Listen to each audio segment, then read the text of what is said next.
नमस्कार व्यूअर्स, एक बार फिर से स्वागत है आपका आईएएस पॉइंट के इस चैनल पे। और आज हम पढ़ रहे हैं अध्याय 4। इससे पहले वाले अध्याय में आपने भारतीय अर्थव्यवस्था के उद्भव के बारे में पढ़ा और आज हम पढ़ रहे हैं आर्थिक नियोजन, इकोनॉमिक प्लानिंग के बारे में। योजना बनाने और योजनागत समाज में रहने का विचार अलग अलग स्तर पर अब अलग अलग सभी स्वीकारते हैं, लेकिन योजना बनाने का खुद में कोई विशेष अर्थ नहीं है और हमेशा इसके परिणाम अच्छे नहीं होते। सब कुछ योजना के उद्देश्यों पर और नियंत्रण करने वाली सत्ता और यकीनन इसके साथ ही इसके पीछे खड़ी सरकार पर निर्भर करता है। इस अध्याय में क्या पढ़ेंगे आपका इंट्रोडक्शन होगा, नियोजन की शुरुआत और प्रसार से कहाँ से इसकी स्टार्टिंग हुई थी और कैसे इसका प्रसार हुआ। डेफिनेशन देखेंगे कि अलग अलग अर्थशास्त्रियों ने अलग अलग प्रकार से दी है और टाइप्स ऑफ प्लानिंग के बारे में पढ़ेंगे। नियोजन क्या होता है, इंट्रोडक्शन देखते हैं। पहले प्रस्तावना। आर्थिक नियोजन पर बहस को सिर्फ अकादमिक अभ्यास तक ना सिमटे रहने के क्रम में हमें विविध अर्थव्यवस्थाओं में मौजूद वास्तविक जिंदगी के उदाहरणों पर चर्चा करने की जरूरत है। योजना की ऐतिहासिक पृष्ठभूमि के बगैर हम भारत में योजना का मतलब और किरदार दोनों नहीं समझ सकते। यह छोटा सा अध्याय पाठकों को आर्थिक योजना की अवधारणा से जुड़े क्या, क्यों और कैसे से अवगत कराता है। साथ ही समय समय पर विभिन्न देशों के, जिसमें भारत भी शामिल है, प्रयोगों की चर्चा भी करता है। इससे अगले अध्याय भारत में नियोजन से पहले का सहायक सैद्धांतिक अध्याय भी समझा जा सकता है। इसके बाद वाला जो अध्याय है वो है भारत में नियोजन क्या है, economic planning. Economic planning in India ऐसा अगला चैप्टर। इससे पहले हम ये पढ़ रहे हैं कि नियोजन आपका होता क्या है, इकोनॉमिक प्लानिंग क्या होता है। इसकी डेफिनेशन के बारे में पढ़ते हैं हम। नियोजन एक ऐसी अवधारणा है जिसका आज विभिन्न क्षेत्रों में प्रयोग किया जाता है। प्रत्येक क्षेत्र में मूल अर्थ एक जैसा है। अलग अलग विद्वानों द्वारा आर्थिक नियोजन को अलग अलग प्रकार से परिभाषित किया गया है। उनकी परिभाषा में अंतर का कारण उनके नियोजन के प्रति दृष्टिकोणों में अंतर के कारण रहा है। परिभाषा से पहले यहाँ पे बात की नियोजन क्या होता है। प्लानिंग, जैसे आप सिंपल वर्ड में समझे तो प्लानिंग क्या होती है। जैसे एग्जाम्पल के लिए आप ऐसे समझिए, जैसे आप एग्ज़ाम के लिए प्लानिंग करते हैं। अगर आपके 3 महीने बाद कोई एग्ज़ाम है तो आप मंथली डिवाइड करके उस सब्जेक्ट एग्ज़ाम की प्रिपरेशन करोगे कि मैंने 1 महीने ये सिलेबस पढ़ना है, दूसरे महीने आपको ये टॉपिक कवर करना है और थर्ड महीने आपको ये टॉपिक, ये बुक कवर करनी है। तो आप इस तरीके से करेंगे तो ये आपकी प्लानिंग हो जाती है। लेकिन अगर इसे इकोनॉमिक प्लानिंग में उसमें कर दे तो ये एक इकोनॉमी के उसमें हो जाता है। इकोनॉमी के संदर्भ में अगर इसकी बात की जाए तो एक इकोनॉमी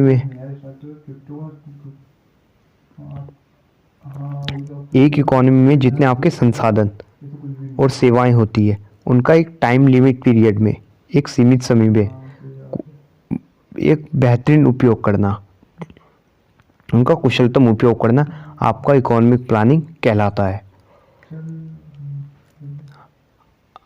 हम इन परिभाषाओं को समाहित करते हुए आर्थिक नियोजन की एक व्यापक और कार्यकारी परिभाषा तैयार कर सकते हैं। पूर्ण परिभाषित आर्थिक लक्ष्यों की प्राप्ति के लिए उपलब्ध संसाधनों का इष्टतम प्रयोग दोहन करने की प्रक्रिया ही आर्थिक नियोजन है।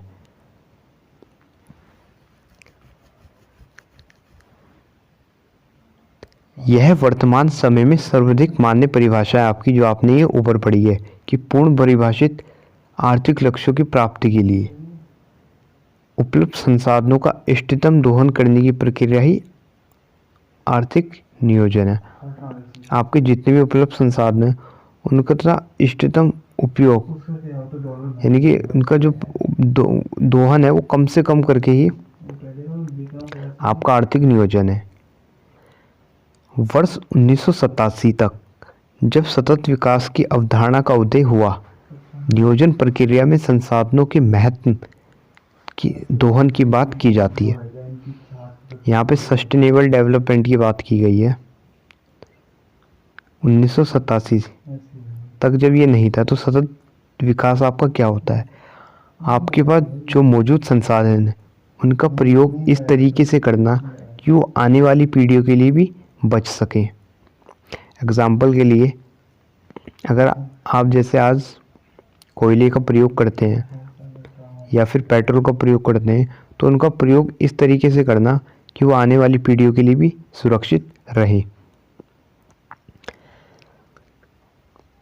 बाद में नगर नियोजन, औद्योगिक नियोजन से लेकर परिवार नियोजन तक की अवधारणाओं का विकास हुआ। साल 1938 में भारतीय राष्ट्रीय कांग्रेस ने पहली बार राष्ट्रीय योजना समिति नेशनल प्लानिंग कमेटी की स्थापना की, जिसने देश में योजना निर्माण को परिभाषित करने की कोशिश की। ठीक है, इसे आगे देखते हैं। इसे योजना की सबसे व्यापक और संभव परिभाषा समझा जा सकता है। एक लोकतांत्रिक व्यवस्था के तहत योजना को ऐसे परिभाषित किया जा सकता है कि वह औद्योगिक समन्वय जिसमें खपत, उत्पादन, निवेश, कारोबार और आय वितरण के निष्पक्ष विशेषज्ञों और जो राष्ट्र के प्रतिनिधियों द्वारा तैयार सामाजिक उद्देश्य के अनुरूप काम करे। ऐसी योजना को सिर्फ अर्थव्यवस्था और जीवन स्तर के उत्थान के दृष्टिकोण से देखा जाता था, बल्कि इसमें सांस्कृतिक और आध्यात्मिक मूल्यों व जीवन के मानवीय पक्ष के नजरिए भी होते थे। 1930 के दशक के अंत तक यह राजनीतिक सहमति बन चुकी थी।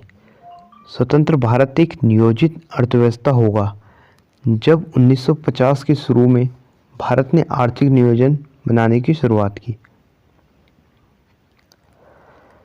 भारत ने आर्थिक योजना बनाने की शुरुआत की, तब भारतीय योजना आयोग ने भी योजना को परिभाषित करने का काम किया। योजना आयोग के अनुसार सभी नीतियों को ढांचागत रूप देने के संदर्भ में योजना उद्देश्यों का सुपरिभाषित प्रणाली को शामिल करती है। साथ ही इसमें परिभाषित नतीजों की प्राप्ति को बढ़ावा देने की कार्यनीति होती है। योजना समस्याओं के तार्किक समाधान को पाने का एक अनिवार्य प्रसार है।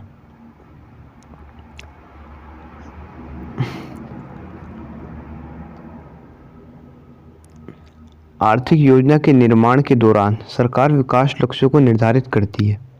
जब भी आर्थिक योजनाएं बनाती है सरकार तो विकास के लक्ष्यों को निर्धारित करती है और एक लंबे समय के लिए आर्थिक फैसलों के बीच सोच विचार कर समन्वय बिठाने की कोशिश करती है, ताकि देश को प्रभावित करने वाले तत्वों जैसे आपके आय, खपत, रोजगार, बचत, निवेश, आयात, निर्यात और भी आदि की वृद्धि और स्तर को प्रभावित, निर्देशित और कुछ मामलों में नियंत्रित किया जा सके। ऐसे में एक आर्थिक योजना सामान्यतः एक व्यक्त कार्यनीति के साथ दिए गए समय में निश्चित आर्थिक लक्ष्यों को पाना है। आर्थिक योजनाएं व्यापक या आंशिक हो सकती हैं।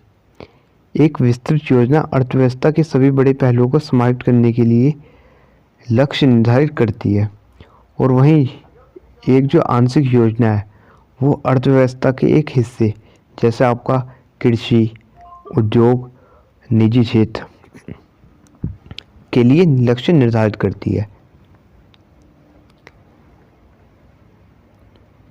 अगर आप व्यापक संदर्भ में ले तो योजना निर्माण की प्रक्रिया अपने आप में एक अभ्यास है, जिसमें सरकार सबसे पहले सामाजिक उद्देश्यों को चुनती है और उसके बाद कई लक्ष्य निर्धारित करती है, जैसे आर्थिक लक्ष्य, और अंत में एक विकास योजना को लागू करवाने, उसमें तालमेल बिठाने और उसकी निगरानी करने के लिए ढांचागत काम करती है। यह बेहद साफ होना चाहिए कि योजना का ख्याल सबसे पहले अपने व्यवहारिक रूप में हो और इस पर अमल करने वाले देशों के अनुभवों के अध्ययनों और सर्वेक्षणों के आधार पर विशेषज्ञ योजना निर्माण के बारे में अनुमान लगा सकते हैं। इसलिए योजना निर्माण के मामले में दिशा व्यवहार से सिद्धांत की ओर होनी चाहिए।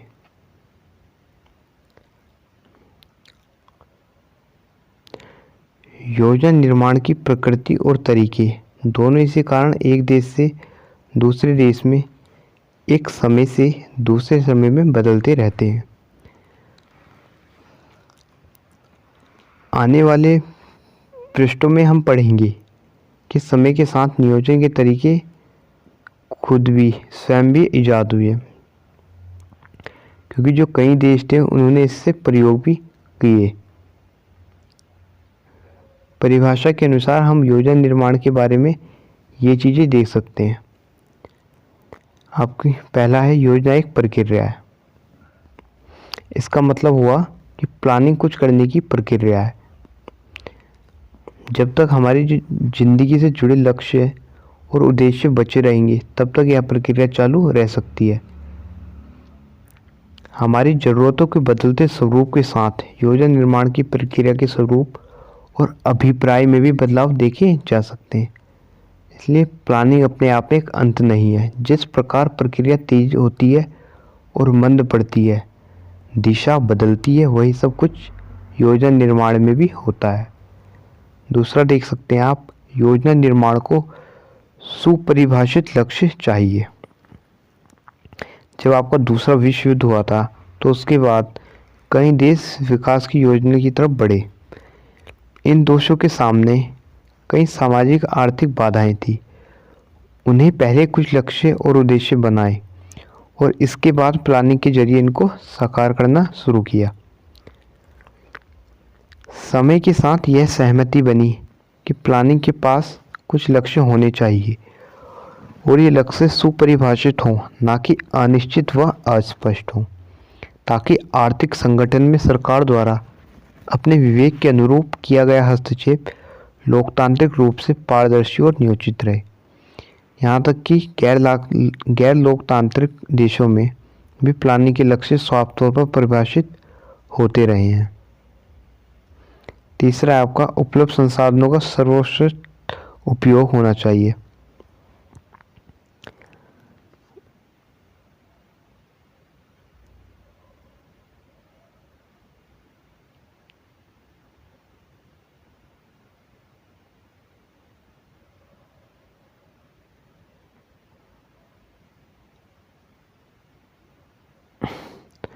आपके पास जो उपलब्ध संसाधन है उनका अच्छे से अच्छे उपयोग होना चाहिए। यहाँ पर दो अवधारणाएं पाते हैं। पहली संसाधनों के उपयोग से जुड़ी है, दूसरी समयता के विचार के उद्भव से पहले यानी 1987 से पहले तक विशेष्य अधिकतम संसाधन दोहम पर जोर देते थे। लेकिन जैसे ही दुनिया भर के विशेषज्ञों ने आत्मनिरीक्षण से पाया कि संसाधनों के दोहन के वह तरीके भरोसेमंद नहीं है जब से टिकाऊ या सराहनीय तौर तरीकों को शामिल किया गया है, इसलिए इसमें यह विचार डाला गया कि संसाधनों का इस्तेमाल मुमकिन सबसे बढ़िया तरीके से किया जाना चाहिए, ताकि जो आपका पर्यावरण है उससे कम हानि हो और आने वाली जो आपकी पीढ़ी है वो भी इस प्रगति के साथ चल सके।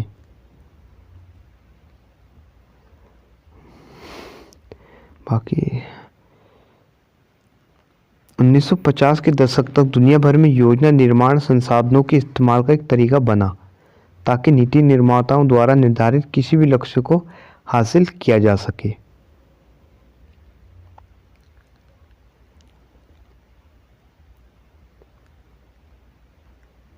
कई देशों में एक विशेष आकार के परिवार को पाने के लिए परिवार नियोजन शुरू हुआ। जैसे फैमिली प्लानिंग होती है तो फैमिली प्लानिंग भी शुरू हो गई जब शुरू में आपका ये नियोजन आया। दूसरा है, पहले से मौजूद और नए बनने वाले शहरी क्षेत्रों को सामाजिक और भौतिक बुनियादी संरचनाओं देने के लिए नगर या शहरी योजना भी बनाई जाने लगी। एक देश अपने राजस्व को विभिन्न व्यय श्रेणियों में सबसे अच्छा उपयोग कर सके, वह वित्तीय योजना कहलाई।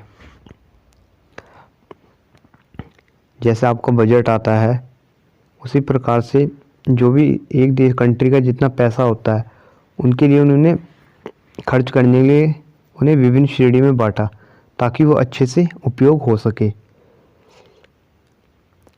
वित्तीय योजना बजटिंग के रूप में ज़्यादा प्रसिद्ध है। हर बजट चाहे वह सरकार का हो या किसी निजी क्षेत्र का कुछ और नहीं बल्कि वित्तीय योजना के क्षेत्र में एक काम है।